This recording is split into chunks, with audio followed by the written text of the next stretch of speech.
Mati, sárt tap hérna í kvöld. Hvað það svona fyrsta sem kemur upp í hugan eftir leik?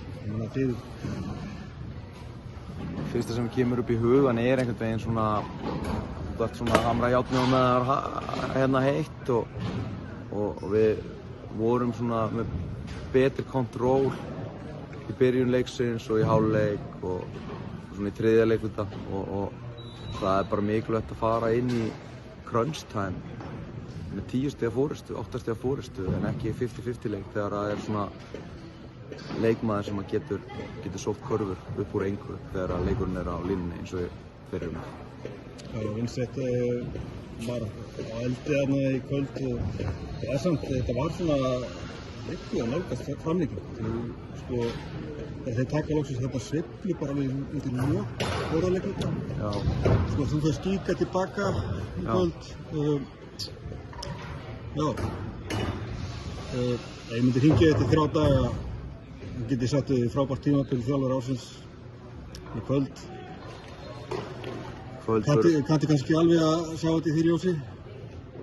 Nei, ég er náttúrulega, sem ég sagði strákana upp á klefa núna, ég er stoltur að því að fara hérna í 8 leika móti liði sem er búið að vinna 10 og 11 leikjum þegar þeir mæta okkur í þessari seríu.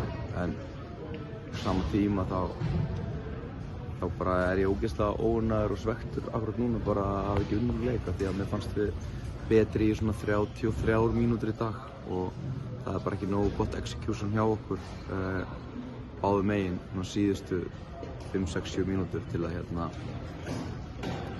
vera ánægður fattur. Þú náðu að gera gott úr þessum hóp sem þú ert með. Þú ert ekkert með svakalega stóran hóp til að leika með en þú fékkst vel út í mönnum í vetur. Ertu ánægður með? Ég meina við erum með hörku hóp sko og það eru alls konar leikmenn svona að stíga sem fyrstu skref hjá okkur sem að fengi held ég mjög verðmætar mínútur í þessari seríu og þú veist, við tala það að þetta var fyrsta tímabilið hans Orra Gunnarssonar í úrvalsdeild og hann er að skora 15-25 stig í leik þannig að menn tóku risa skref á sínum ferli og þetta er svona það sem við ætlum að halda áfram að gera hérna í Hafnarfirði. Já.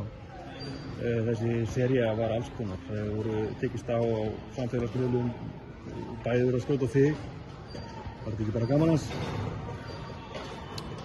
Jú, það ég er með breitt bak og fólk mun alltaf að halda áfram að skjóta á mig sko, ég get alveg tekið því en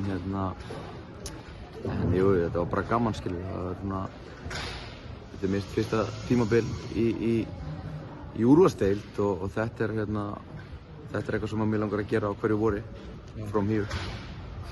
Þannig að það bara gangi vel Matti og takk kærlega fyrir tímabilið. Takk.